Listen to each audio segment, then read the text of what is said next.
we're going to talk about Death Proof, part of like the Grindhouse epic. And I watched it on its own terms. And like, I remember being like disappointed in Death Proof when I watched it, because I saw it in the theater as part of Grindhouse. And then when I watched it on DVD in the sort of like slightly edited, version of just Death Proof. Yeah. I was underwhelmed by it. Like, I was so blown away by it in the theater. And I thought like, oh, well, it's because of the context of the whole Grindhouse thing. But now it's like I was watching it on my projector at home. Yeah. And so watching it just by like it's so wonderful. Great. We mentioned it so many times.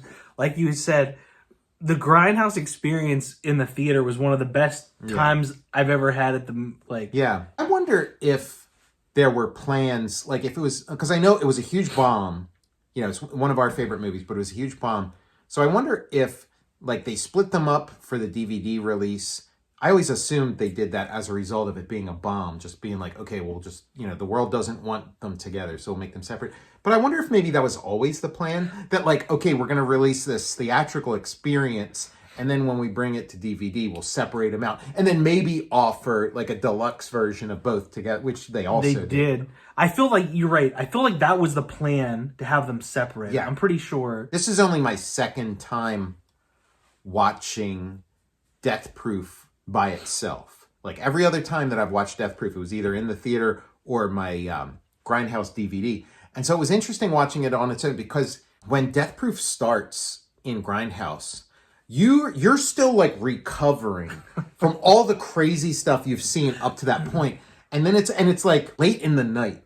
Like you're kind of fatigued, and then Death Proof comes on and you're like, what, like this, am I dreaming this? Like you're in really, I feel like the state to have this like crazy movie kind of happen.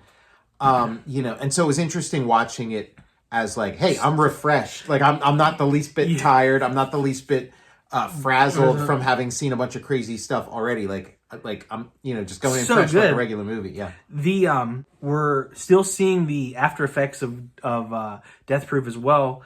Because Eli Roth's next movie is Thanksgiving, I believe. Okay.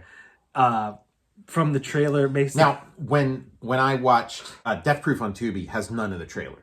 No. So it just goes straight into the movie. It's got that da da da da da da da da, and then it's got the panther like walking through the woods and saying this is rated R, and then it's straight into the movie. And again, it's like you take out the trailers, does this movie still work? And yet it works pretty great. It works so awesome. And what I realized watching it this time around is like, like the whole Grindhouse aesthetic of like messing with the film and things like that. That's part of the whole thing. But watching this movie, it really hit home of like, this is like a love letter to cinema.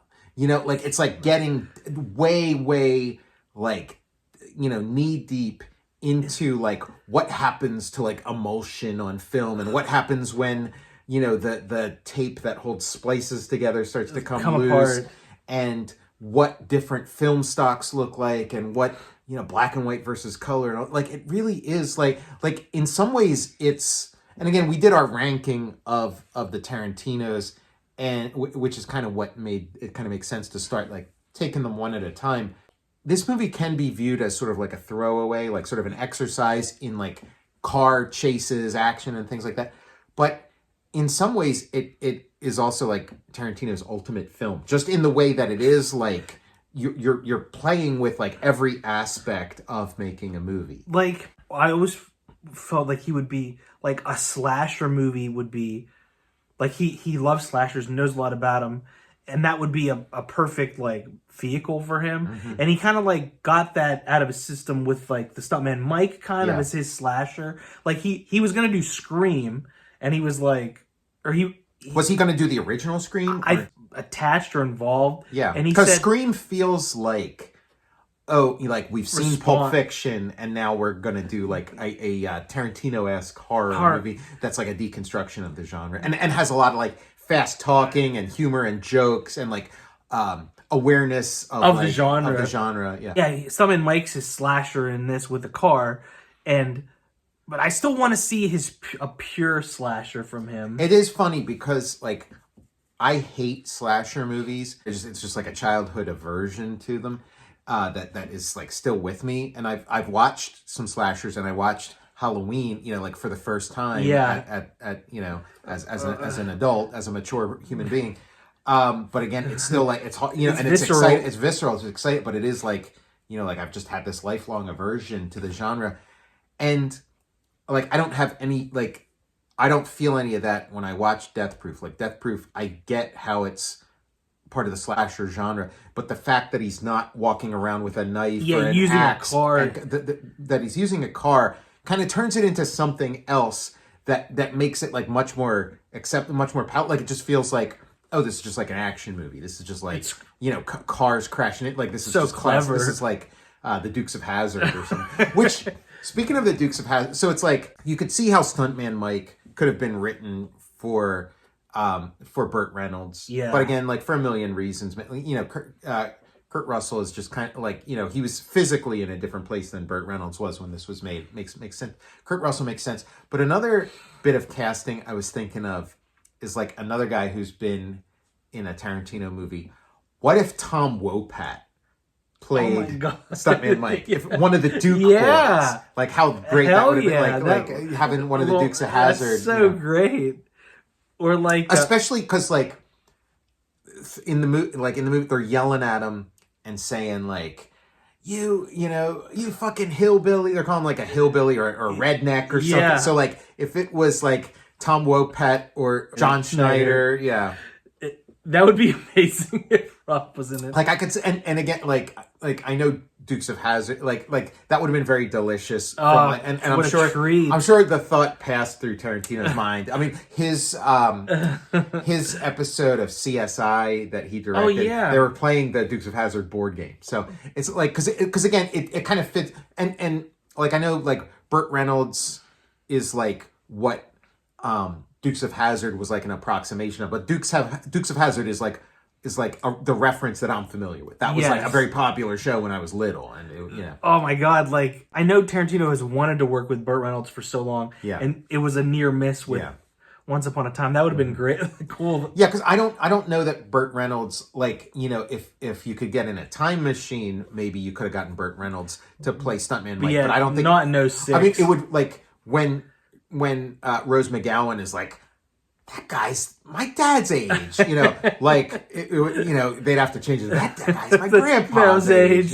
That was a fun thing too with Rose McGowan being in both movies. When Grindhouse came out, and I'm seeing the commercials, I don't know what scenes are with what movie, so I didn't know if like Rose McGowan and so I'd see that, and then I'd see the poster with Kurt Russell and the car, and like all the women behind him, and so.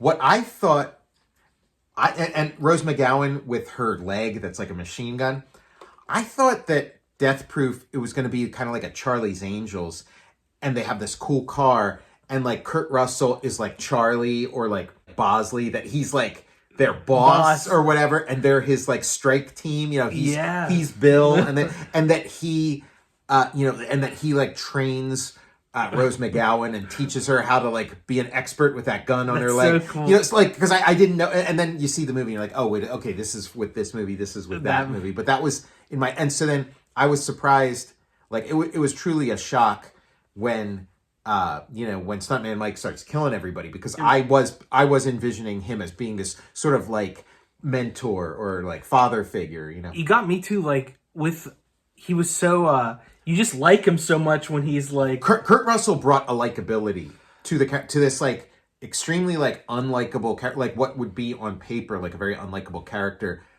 Kurt Russell's affability, and like he's just having so much fun and smiling at the camera and laughing, and so then when like the tables get turned, it's like it's very effective, I love too, like also, you were talking about like his like love letter to cinema too. Mm-hmm. Just like it was fun.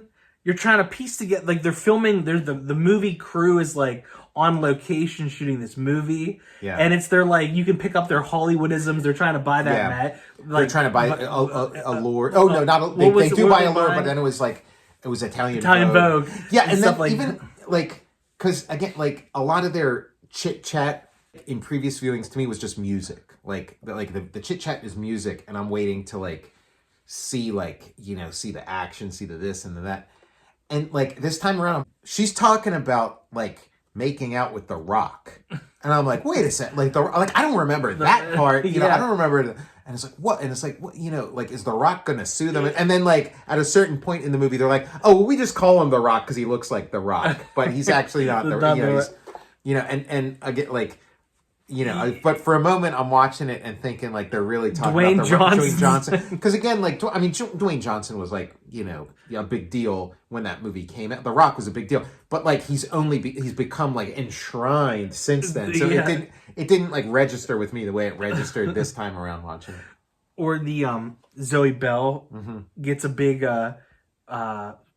front. It's because Zoe Bell is like playing herself. Because isn't her character Zoe? Yeah. Like she's playing herself. She's a stunt woman playing a stunt woman named Zoe. Always be Uma Thurman's stunt woman. Yeah. And Kill Bill and everything. Yeah, and like great music, and like again, all this like they keep cutting to the jukebox. And there's always some like cool new song that's playing on, and like the same way, like the fetishism of the needle touching the vinyl and the hisses and pops, and then like the cinema equivalent of that stuff with like the film and getting like out of the sprockets and cigarette things like that, all that stuff. Yeah, Tarantino's always good for like turning me on to like some new music that I hadn't known about or something. And so in that one, it was Dave D, Dozy Beaky, Mick and Titch, Hold Tight, which is like one of my favorite songs now, but I had never heard of that until then. And it is funny because she's talking about it, and she's like, Dave D, Dozy Beaky, Mitch and Titch. And it's Dave D, Dozy Beaky, Mick and Titch. And it's like, like Tarantino fucked that up. Like he fucked that, that was, but it's like, I'm ready to goof on Tarantino for getting Dave D, Dozy Beaky, Mick and Titch, and getting it wrong, calling it Dave D, Dozy Beaky, Mitch and Titch. But it's like, prior to that movie, I had no fucking idea what any of it. So it's like, and he like, and so I'm goofing on him about a bit of knowledge that I learned as a result of him introducing me to this song and this band in this movie. It's kind of funny. And like in their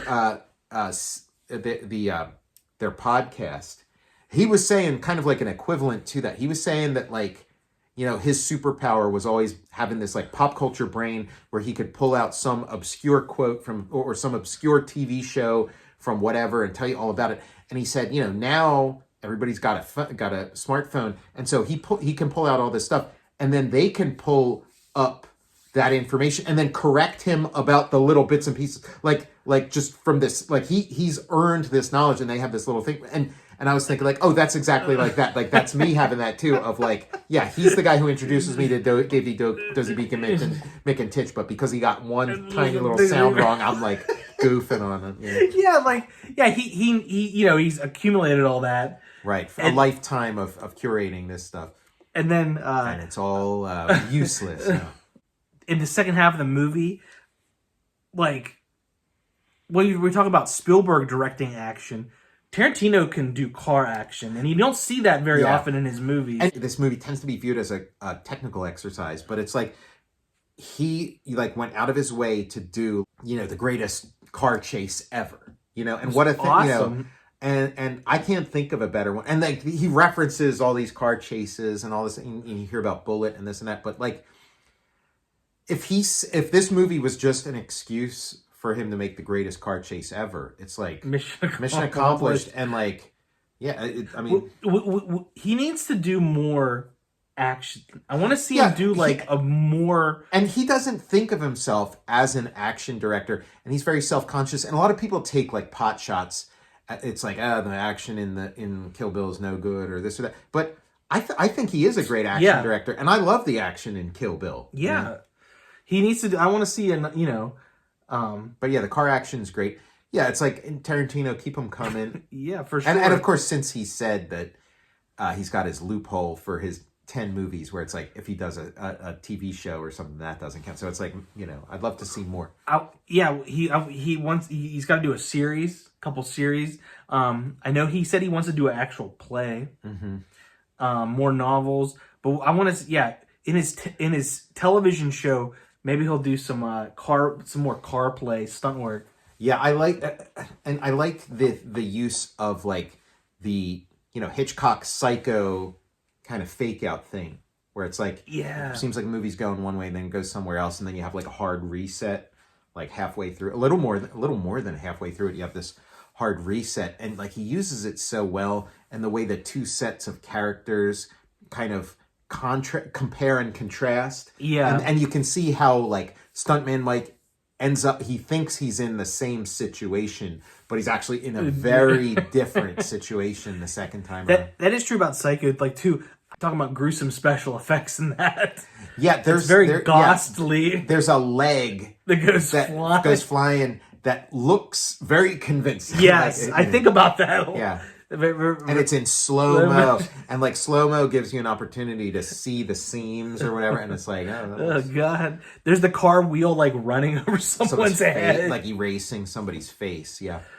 And it's like the person who was like the protagonist or the the viewer identification character gets their face like buzzed off by a tire. Yeah. Like you're so intimately connected to her character. Yeah. Like very like Marion Crane, or what, like Marion Crane in Psycho, you're like inside her head, and then and it's kind of the same, like maybe even more so here. Like you're so like it really does draw you in, and then that first group, that the first set of characters, they kind of have an edge to them, like they kind of have a nastiness, like they're kind of.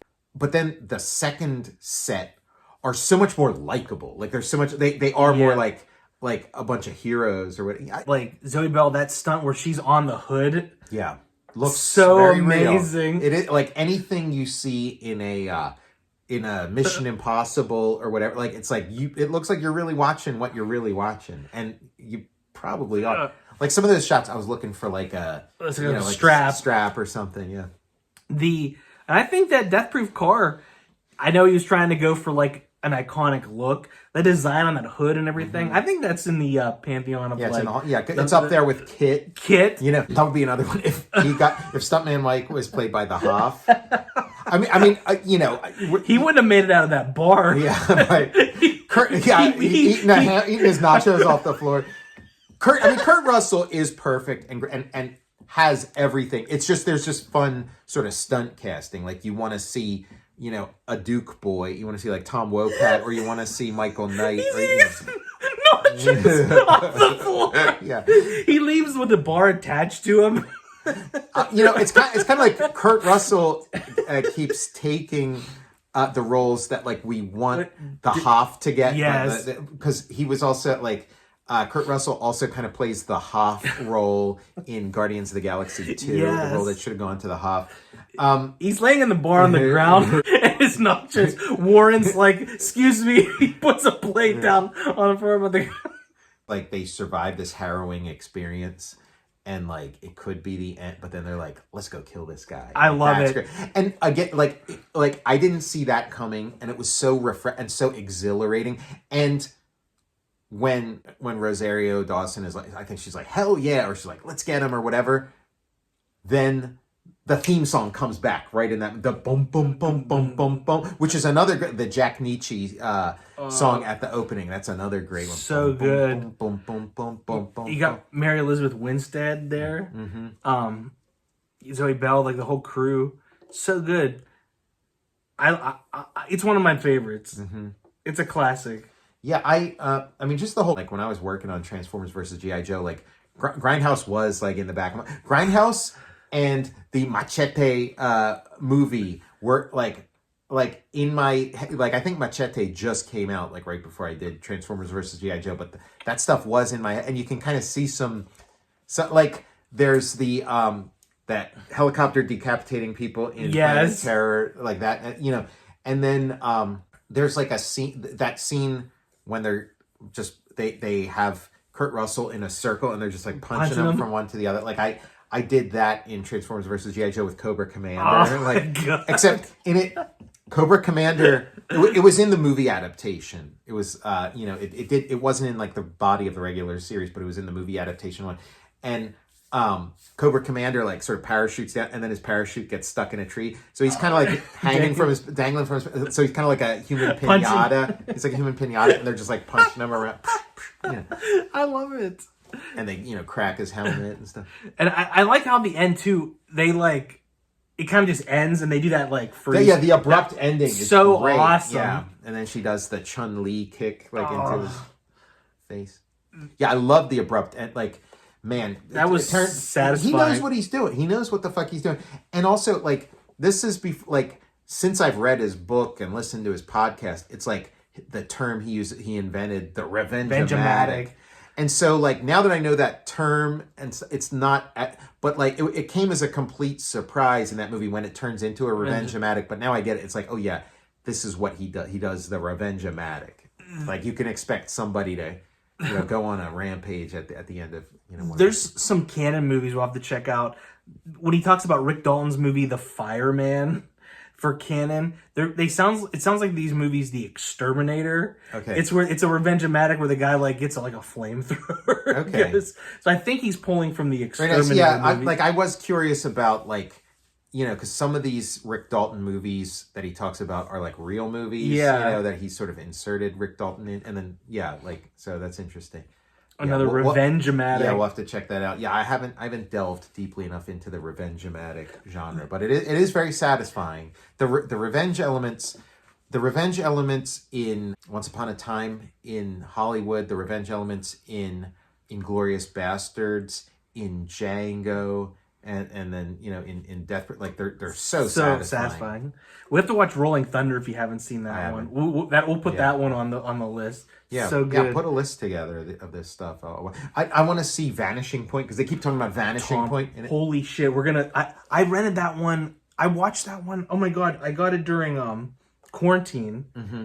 Dude, we're gonna watch Vanishing Point. I need to check that out. And then and they're like, this is the car from Vanishing Point, and like I understand like why they chose this car for the movie because the hood has all these parts where you can like get a handle, like you can, because she keeps like I remember that. I thought she keeps finding different things where she can grab on. Where like there's some cars where like she would have been shit out of luck. Yeah, but it was like he was like, oh, I know just the car where there's going to be a lot of different like handle things to grab onto. We'll do a double feature of Two-Lane Blacktop. A Two-Lane Blacktop I have seen. And Dennis Wilson. Mm-hmm. And Vanishing Point. Yeah, okay, we'll do that. So, I'm Tom Scioli, author of Jack Kirby, The Epic Life of the King of Comics. I Am Stan, a graphic biography of the legendary Stan Lee, and Jack Kirby's Star Warriors, starring Adam Starr and the Solar Legion from Image Comics. There's a pre-order link in the show notes below for all of those books. I'm Matt Zeoli. And please follow me on Twitter at Tom Scioli, on Instagram at Tom_Scioli, and support my Patreon. Go to patreon.com and search Tom Scioli. There's a lot of cool stuff there. Follow the show on Instagram at total_recall_show. Yeah, and we'll see you at the Grindhouse Cinema. Yeah, you'll see us in the balcony. Yeah.